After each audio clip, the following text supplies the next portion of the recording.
এবার শীতকে পিছনে ফেলে বাংলার দিকে ধেয়ে আসছে ভারী বৃষ্টি। এই বৃষ্টি কবে থেকে শুরু হবে, বাংলার কোন কোন জেলাগুলিতে কোথায় কেমন অ্যাটাক করবে, এ নিয়ে বিস্তারিত জানিয়ে দেব।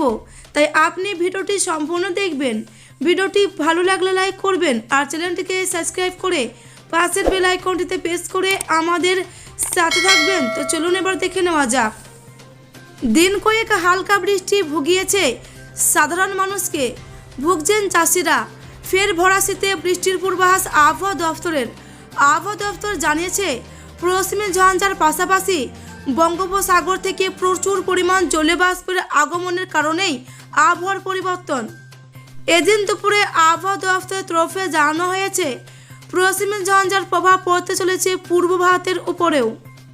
এছাড়াও বঙ্গোপসাগর থেকে প্রচুর পরিমাণ জলবাষ্প চলে আসবে 22 থেকে 24 জানুয়ারির মধ্যে, যার জেরে সেই সময়ের মধ্যে রাজ্যের জেলাগুলিতে 22 থেকে 24 জানুয়ারির মধ্যে বৃষ্টিপাত হবে।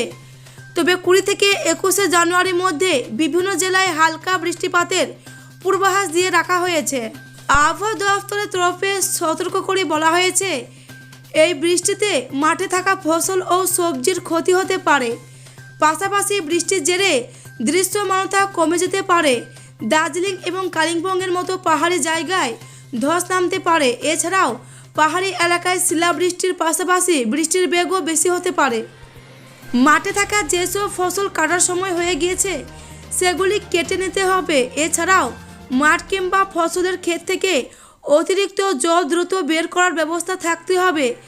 এই সময় সার কিংবা কীটনাশক ব্যবহার না করাই ভালো, তাতে তা ধুয়ে যেতে পারে।